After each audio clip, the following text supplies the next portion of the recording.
It's 847-931-1410. Today we are honored to welcome back Carrie Heck from Arden Courts of Geneva. Welcome. Thank you. Good morning, everybody. It's a pleasure to be back. Yeah, it's good to have you here. Thank you. Thank you so much. We have an important message to bring out to the listeners today. Look forward to taking your calls and your questions. Wonderful. And Carrie's bringing a topic today I know that she's passionate about, and it's a very important topic. She's going to discuss the value of caregiver support groups and some of the options available. And please listen. And she'll be giving contact information later in the show. So please write that down after as we go along. Before we delve into the topic, though, if you would tell us a little bit about your role there at Arden Courts and maybe an overview of what Arden Courts is about for those that might not be familiar, and maybe it'll set context for the rest of the show. Certainly. Thank you for that opportunity. Arden Courts of Geneva is a memory care community that is dedicated 100% to the care of those with memory loss. Mm-hmm. We encompass the dementias, which I call the dementias because there's many ways of looking at dementia. We have Alzheimer's, there's Parkinsonian's dementia, there's Lewy Body dementia, vascular dementia. So all of those needs are accepted willingly into our community. We have a trained caregiver staff and manager team that is dedicated to the care, redirection, and well-being of those with dementia. In addition to that, our focus is also on the family members and the caregivers that have entrusted us with the care of their loved one.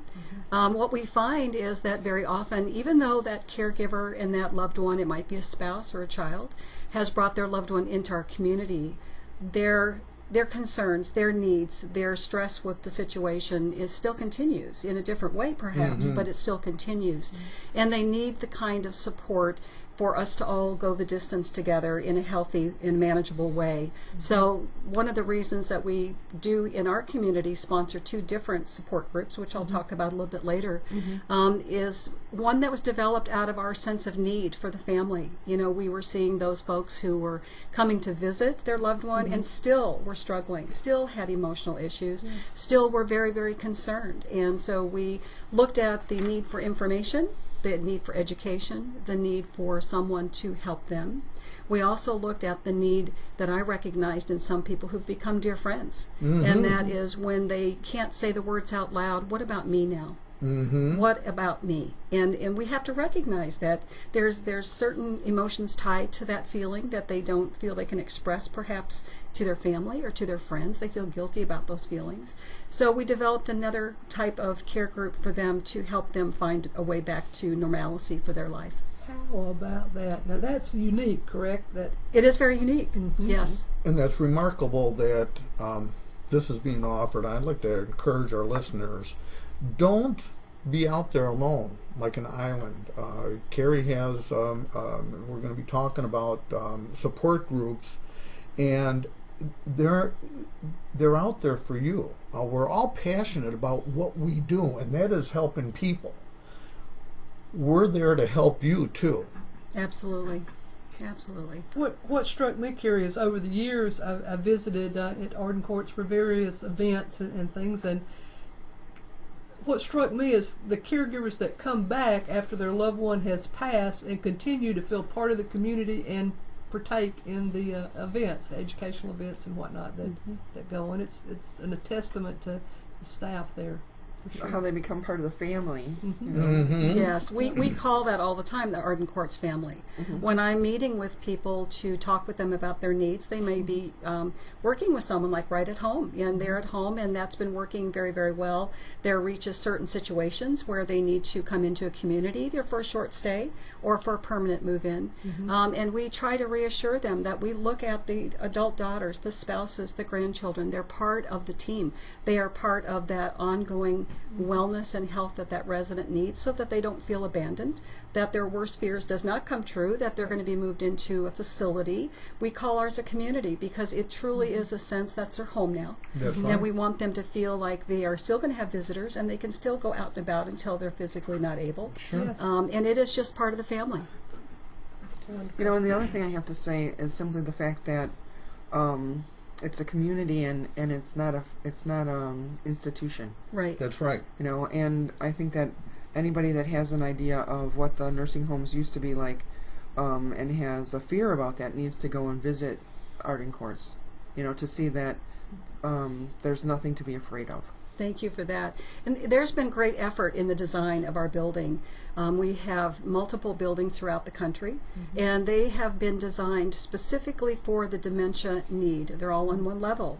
They don't have any elevators or stairs. There's nothing to impede them from having physical freedom to go outside. We've got beautiful walking gardens. We have a beautiful large walking indoors for these Chicagoan weathers that we are going to be seeing soon. Yes. But it still gives them lots of natural daylight and sunlight in places that they can go with their family and on their own with their friends that they make in our community. And that center square, it's neat how you have just these little cubbies or alcove little places where they can just sit and have do some different privacy things. in it. Yeah, this little Yeah. We call those the front porch. front Oh, porch. yeah. Good way to put it. When you I like come into that. our community, and we love to have people come and visit, we have deliberately designed the porches that are part of each wing that goes into our community, and they're surrounded with windows that bring in the natural daylight. They all have sitting areas for families to have somewhere to sit away from the house, away from the common areas, someplace to visit. We have tables and chairs, bistro set up so they can have lunch together if they want to. So there's been a lot of effort to make sure that it's family friendly, it's visitor friendly, and at the end of the day that the residents walk around and say, this is my home, it's okay. Right. Neat. Yeah, but let's talk more about the caregiver support. I think a lot of times people are afraid to reach out. So how do they go about participating in a support group? Like, what's the first step? That's a really good question. It depends on where you are in your journey with this. If you are at home right now and you're using someone like Right at Home as a caregiver, we were talking about this earlier this morning about our family members who are trying so hard to be devoted and dedicated to their loved one. They don't want to give them up. They want to be with them every minute that they can, and it's hard, and they're struggling. And so they might ask someone at Right at Home, do you know about support groups? We're going to provide that information. Right at Home knows they can call Arden Courts in a second and find out, what do you have that's applicable to this situation? It may be the support group they need now, maybe one that provides lots of education and information about the disease process specifically that they're dealing with. Dementias have similarities, but they also have very diverse symptoms and progressions and conditions that they might need to know about. We find all the time that knowledge is the ability then to accept and cope with what you're dealing with, because if you just you can't visibly see dementia, and that's the hard part. It's not like you can see a broken leg with a cast on it. You can't see a wound. You can see a wound, but you can't see dementia until you see the behaviors occurring. And then they can start out as frustrating. They can start out as, why did you do that? Why did you say that? Why don't you stop doing that? And they don't understand inside the brain that's invisible. They can't help it. And so the support groups will provide many levels of information, education, and acceptance. And that's really our goal with our family members and our caregivers, is to help them find a way to cope with what they're dealing with, to find a way to learn about it and understand it, which brings compassion and empathy. It brings more tolerance. And with tolerance becomes less anxiety, because you can see it and realize, I can't fix this. If I repeat to you 4 times today that it's Tuesday, and I insist it's Sunday because I went to church services and I've got that day mixed up, they might ask you over and over, where is someone that's passed away a long time ago? And that's painful, and that's hard for family members to keep saying, Mom, Dad passed away 5 years ago, but she wakes up this morning and it's new. It's all new again. We, in a support group, can give you coping skills for that. We can show you how to redirect the question without having to answer it directly. Find ways to take that pain and anxiety away from both of you. So the support group can be one of sitting in a group of 3, 4, 5, 15 people, depending on your comfort level. Some people like to be in a much smaller group. Some people enjoy the anonymity of being in a larger group. Maybe I want to go and don't want to say anything for the next hour. I just want to listen. When you're one of 15 or 20, that's easier, because it kind of gets diluted and they don't really notice you're not talking a whole lot. But you might want to have a lot of information, and I need education, and maybe a group of 3 or 4 might be a good fit for you. Absolutely. it's so positive that you're doing this, and you were talking about the differences that people have. Everybody has been hurt and has had a physical ailment, so they can empathize with somebody else going through the same thing. Mm-hmm. But when you're in a dementia situation, people haven't been there, and they need to learn to have that and to bring some empathy within themselves and put themselves into the spot where the person is and not to where they are. Exactly. So what type of caregiver support groups are available at Arden Courts? Well, at Arden Courts, we have one that we meet once a month. It's the second Tuesday of each month. It starts at 1 o'clock. It is typically attended by about 15 or so people. It kind of changes with what the topic might be. Some months we will simply have an open forum, and we know that people just need to go around the room and tell their story. If they've invited a new person, we want to hear their story. We want to hear from them as much as they want to share. What it is that brought them there, what it is that they need, what they're hoping for. Mm-hmm. Today I'm hosting one at 1 o'clock this afternoon because we had on 3 consecutive support groups people who were trying to understand the differences between guardianships and power of attorney. Oh. It came up out of a conversation with 2 of our attendees who were there a lot, and they said, you know, I'm not sure what I should be doing now. My encouragement to them was contact your elder law attorney. There's several groups in the area. We're happy to let you know who those are. But in the meantime, if it's really something that's keeping you awake at night, if you're receptive to me having a guest speaker come in, I'm happy to do that. So I contacted one of our local elder law attorneys, Dan Parsons, and he's coming in this afternoon to address those questions, answer those questions, and hopefully give them some insight and some direction on what they need to do. Because everything in the support group is designed to help ease their anxiety, educate them on what they need to be doing, give them the resources that they need to be able to take care of all these situations. That's one of them.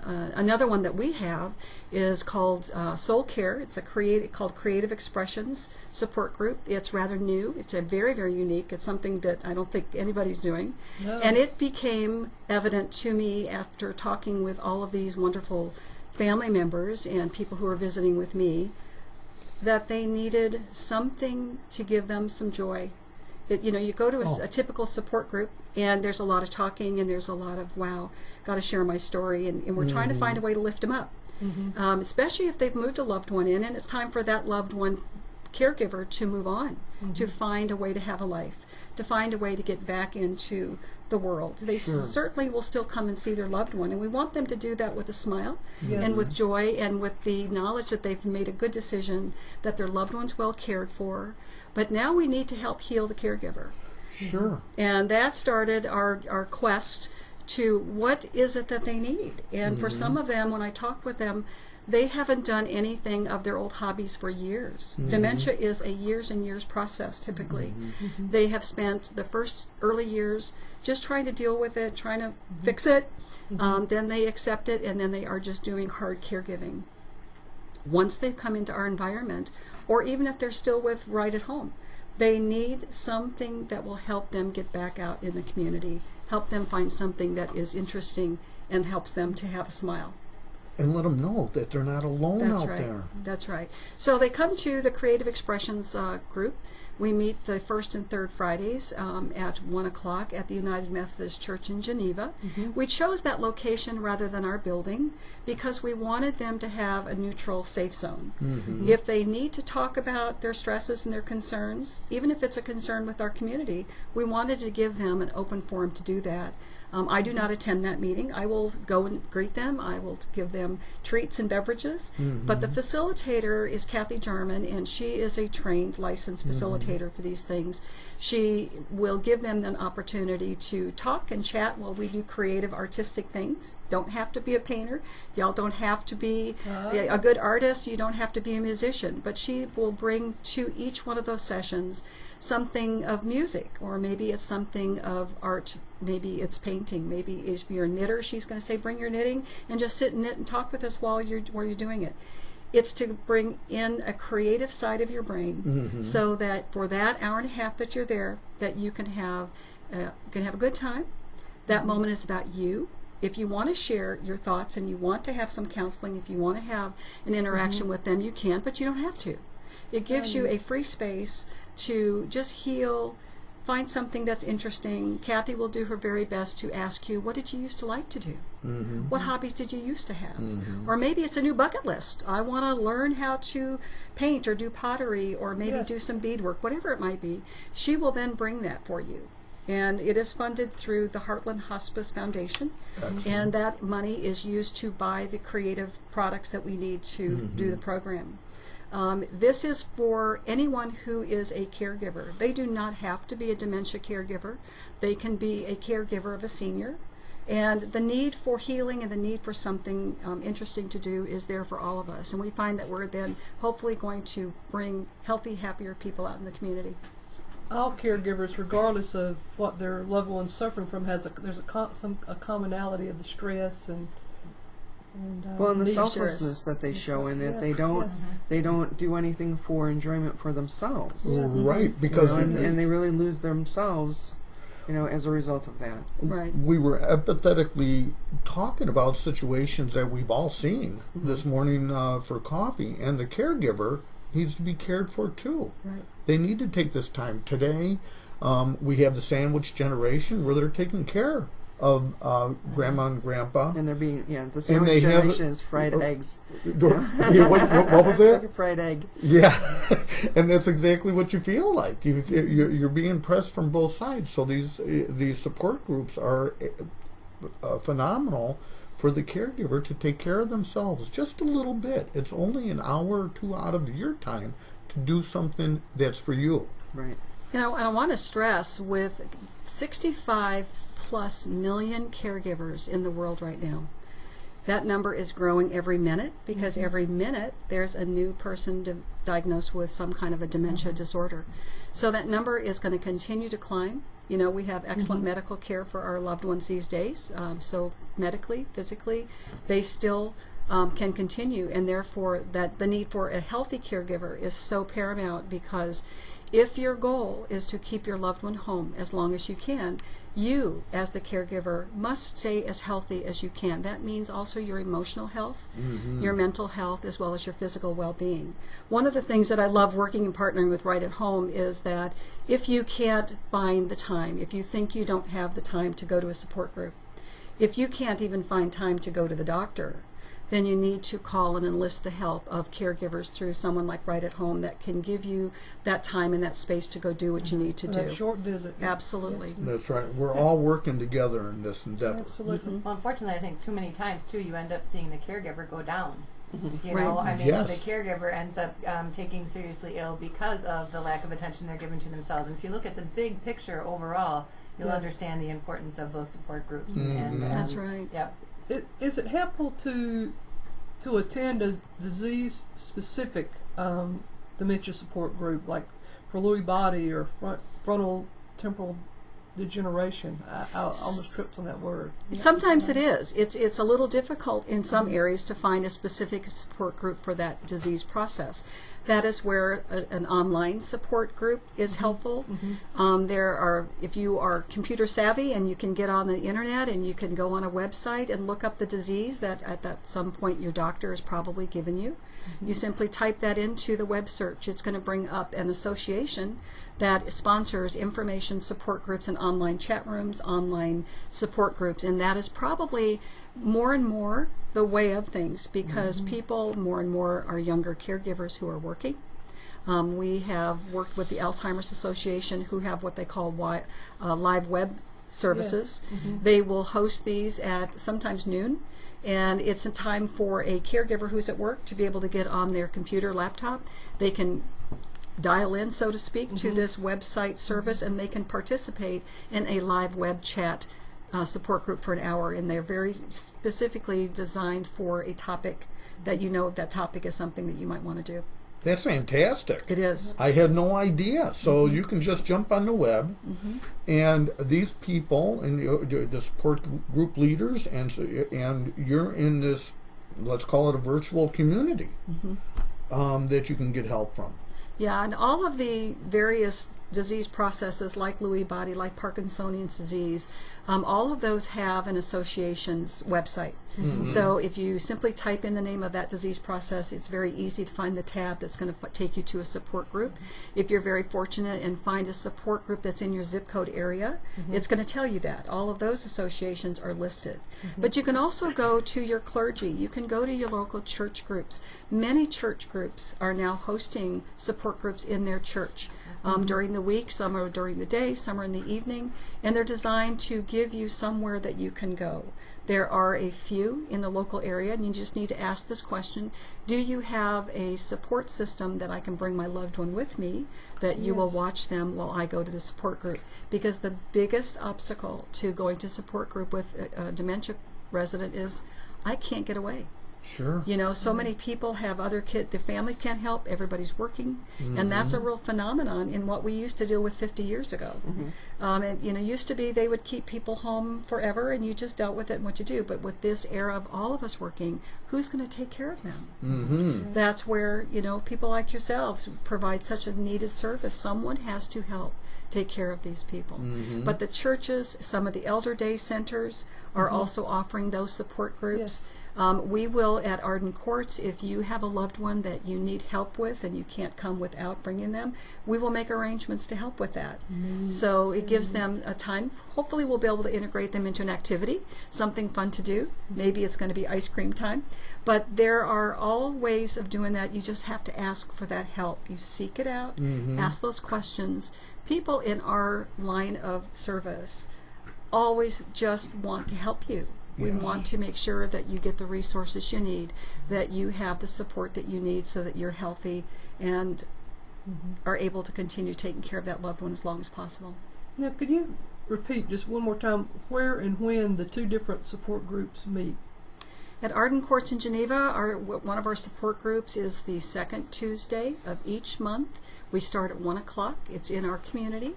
The other one, the Soul Care Creative Expressions, we meet the first and third Fridays of each month. It starts at 1 o'clock at the United Methodist Church in Geneva.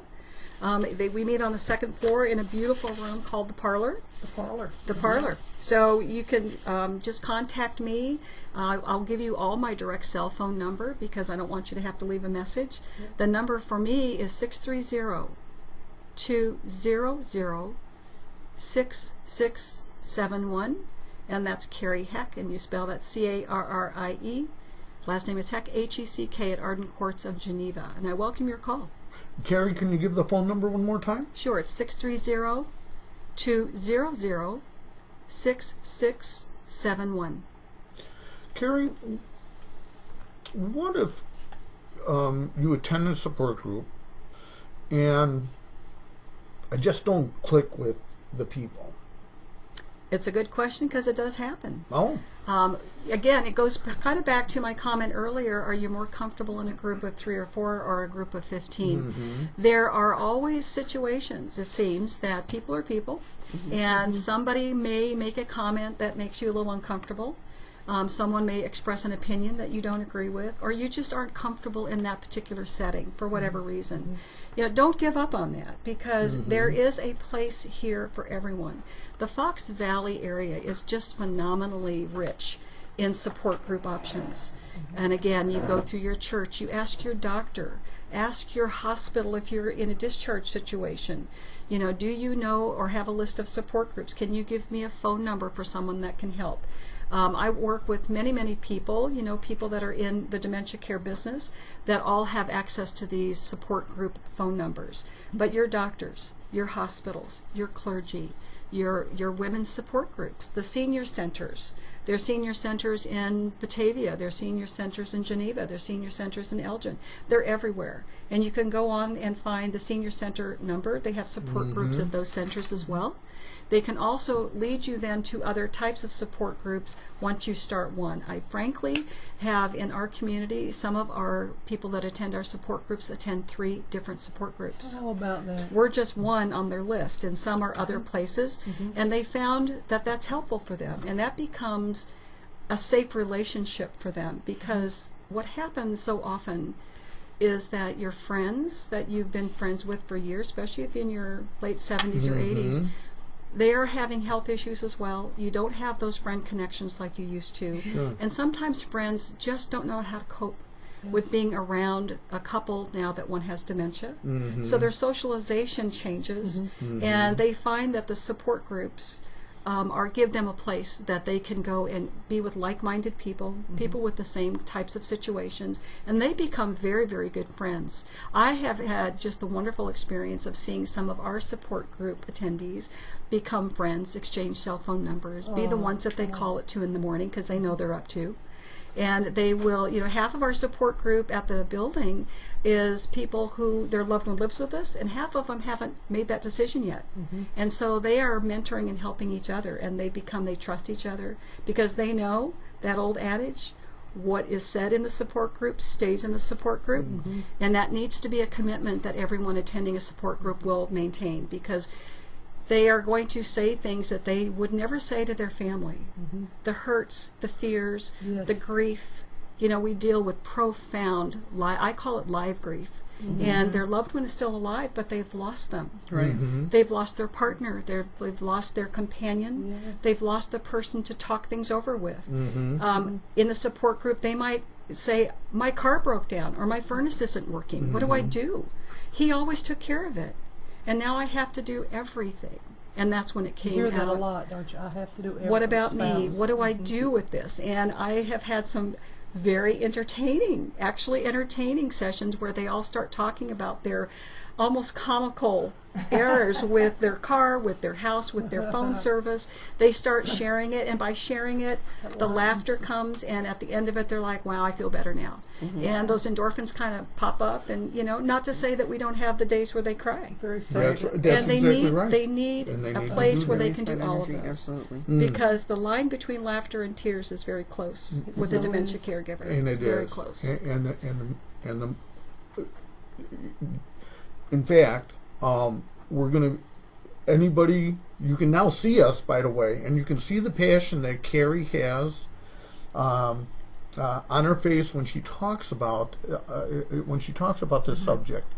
And now you can go to